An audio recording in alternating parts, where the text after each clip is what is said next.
Hey, what's up y'all? This is William, the Permaculture Consultant, and today is another Permaculture Q&A. Now, if you're unfamiliar with the format, it's where you guys leave comments down below with the hashtag Permaculture Q&A at the beginning of the question, and I answer your questions basically in video format. Also, if you need in-person consultations, hit up the email down below, and if you want to sign up for an email newsletter that'll let you know about future festivals, events, all that type of stuff, then that's linked down below as well. Let's get started with the video. Oh, actually, before we get started with the video, I'm going to be going to Tennessee here soon, and I do have an opening for a potential consultation. So if anybody's interested, and if you're in Tennessee or near those areas, near that area, then go ahead and you need a consultation, then go ahead and hit up the link down below. It's going to be cheaper if I'm already in the location for a consultation than if I'm making a special trip to you. Anyways, let's get on with the video. The first one is from Nick Clinton. Hey William, do you have any wisdom you can share about the syntropic method of growing in rows?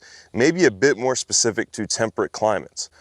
Yeah, so syntropic, the main thing that you need to understand with syntropic, and this applies to any kind of climate basically, is, okay, let me show you an example. Like these trees right here, this entire row is on a swale. This row of trees is on a swale. When we first planted these, which was years and years ago, they were maybe a foot, 2 feet high, and they weren't providing the shade that I'm standing in right now. Given enough time, they grow up, they provide a canopy, and then they start producing shade. Well, before they start doing this stage right here, before they start providing this much shade, there's a lot of sun in between trees. Like you can see the gap between these two trees right here. Imagine these guys being just a foot and a half tall at the time. In that period of time, you have the option to grow your annual varieties, like the stuff that you would grow in your garden, as long as it's not going to be damaging to the roots of the tree, or if it's not going to overtake it and just like knock it over or anything like that, your vining species, it's fair game to use because you have all of that sun that you're not currently using for the trees and stuff. Again, we're in the shade. Here's a mimosa right here. Here's a fig tree right here. Right now, they're providing a pretty solid canopy. And as far as like the varying climate,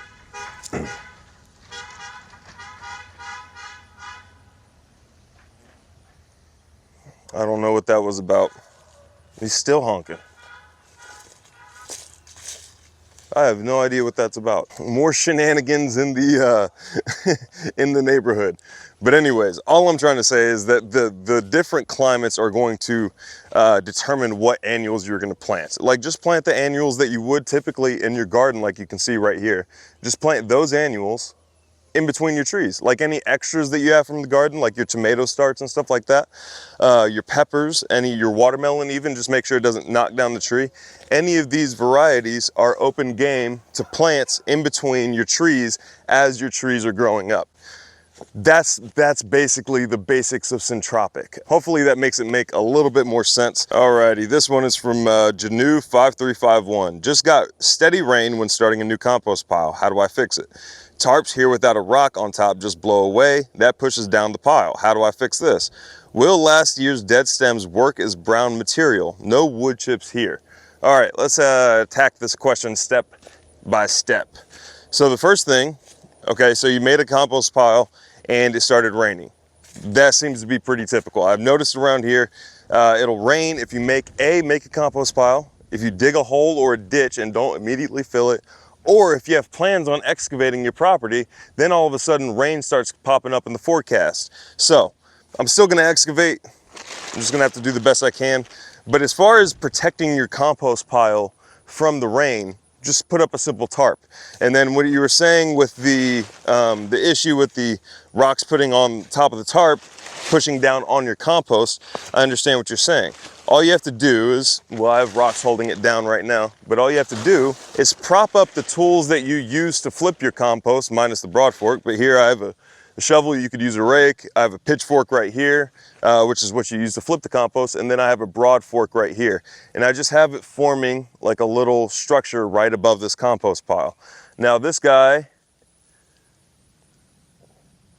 seems to be cooling down quite a bit. It's almost completely cured, but it is a little bit dry. So I will be adding some water to it, so I won't put the tarp back on. But yeah, just make a little structure like that. put your tarp over it. Make sure your tarp is big enough to actually extend over the sides. If you're looking for cheap tarps, just check out Harbor Freight. They always have sales on them. Whenever they do, I try to pack up quite a bit. But yeah, just make sure I think this is like a 12 by 16 tarp or something like that, or 10 by 12, something bigger than what I need for the compost pile actually. Make sure it drapes over both sides so that way you can either stake it with a tent stake or you can use rocks. And this has been a pretty good, this works well other than, like, you know, tornado season, which we're in right now, but we haven't had any rain, storms, or tornado type wind here lately. In fact, now is about probably the first time in a while since they've sprayed the property where we've actually had a breeze. So yeah, that's a simple fix for your compost. Hopefully that helps. You said you don't have wood chips here. What do you can you use last year's dead stems for carbon? Absolutely you can. Just try to break it up into finer pieces rather than like using long, thick carbon stalks and stuff like that. It's just going to help it break down a little bit easier, and it's going to make management a little bit easier as well. This one is from Colleen Bowman, 777. My husband Virgil and I have finally cleared and leveled 50 by 50 of our back property, not black property, back property, and are putting up fencing this weekend using cedars from trees we have fell. Our concern is that our area is bare. I have red clover seed. We have topsoil / compost coming in this week. Should we cover the area with clover seed? We will be building a grape arbor and have some raised beds this year, but planning for next year. Thanks. Okay, so if you're using topsoil and compost coming in and you have a 50 by 50 area, this would not be bad timing at all. In fact, I would go ahead and spread out your topsoil and compost if you went ahead and purchased it. Spread it out in a thin layer, just enough to germinate your clover seeds. Go ahead and scatter your clover seeds after that, and then do like a thin layer of scatter mulching on top of your clover seeds just to increase the germination rate even further. By scatter mulch, you should be able to still see like the ground underneath it. It doesn't mean you completely cover the ground and all you see is the mulch on top. It just like takes straw, because you're not going to be introducing any more seeds or anything like that. Even if it's not clean, just go get straw from Tractor Supply or whatever farm place you support. Go get a bag of straw, just scatter mulch over the top of the seeds. That'll increase the germination rate. Let them go.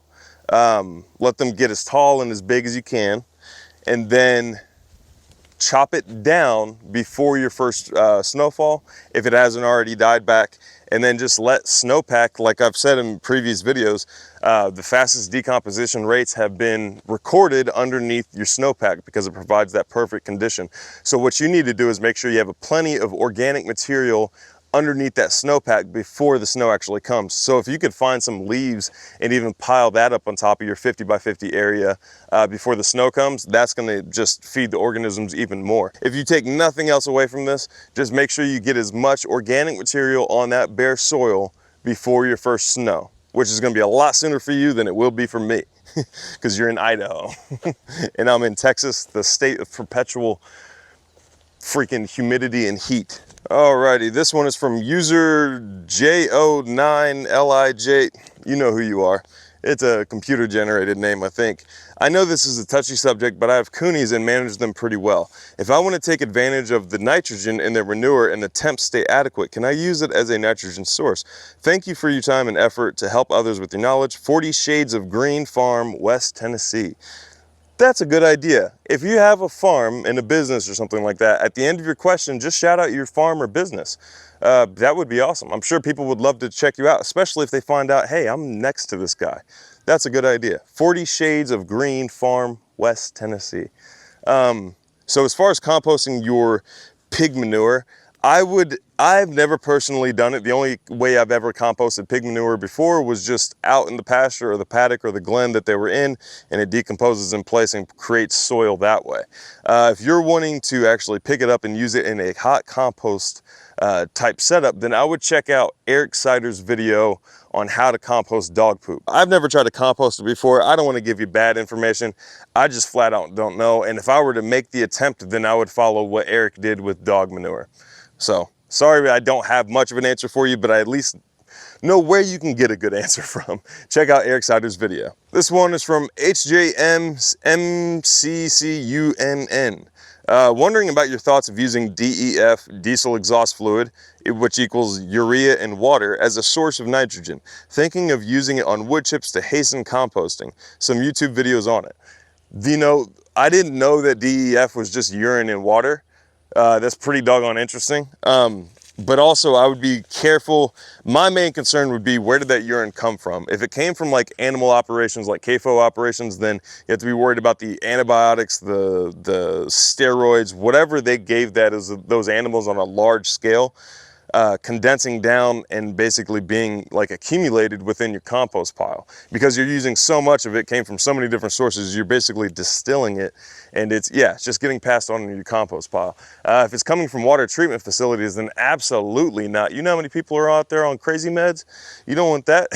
You don't want that in your compost, and you definitely don't want to be eating fruits or vegetables with that, and you don't want to be feeding it to your animals either. If it weren't for that, then yeah, I would say that's awesome. I didn't know that would be an awesome source to use to heat up compost. But you could just make your own, you know what I mean? You could just, like every time you pee, you could just collect it in a bottle, keep a disgusting 2-liter bottle around with you. That's entirely possible. There are some composting toilet setups where they have like the urine goes in the front and then the, poop goes in the back. And it keeps separated that way. If you do that, then actually on one of the old videos of Permaculture's farm, there's a video of me pouring that container of urine into a compost pile to get it to heat up, and it works fantastically. So yeah, just make it yourself. If the urine sources were clean, the only other issue that I could potentially find are the preservatives that are added to it, if there are any preservatives. Because if there are, then it's going to stop the decomposition cycle from happening because of the nature of what preservatives are. So, way to think outside the box. That's an awesome idea. Just make your own DEF, which actually that might be a little business. I wonder how many competitors that blue DEF stuff that's all at the truck stops and stuff. I wonder how many competitors they have. You might be able to make your own, do it for like half the price, and yeah. There's some ideas there. Now this one is from Hobby Panic 5907. We live in Peridot or something like that, Arizona. We are having trouble with any trees and gardening. We can grow lots and lots of weeds, but everything dies about 2 months being in the ground. Not sure what to do next. We have tried compost, rabbit poop, and west to east gardening beds. We wanted to start a YouTube channel on our progress, but discouraged not being able to get anything to grow. We do have free range chickens and goats and sheep and 3 pigs, almost butcher time. We can't even get pastures going. Any advice would be great. Okay, so I would say starting off, this is why consultations are important, is because I would say starting off, you started in the wrong order. You started by planting trees and planting a garden and getting animals and all that stuff, and now your land is suffering because they're on there before the land is ready for them to be there. Like again, this isn't like necessarily a plug. You should get a consultation from like whoever you find is trusted and stuff like that. It doesn't have to be me. Go get a consultation first, because any permaculture consultant worth of salt would tell you the first thing you need to do before introducing those animals is get something growing. Just get a ground cover going, get some of your pioneer species like this guy right here. This is mimosa. It probably won't do too well where you are because its water requirements are a little bit higher, but something that will do well where you are is probably mesquite.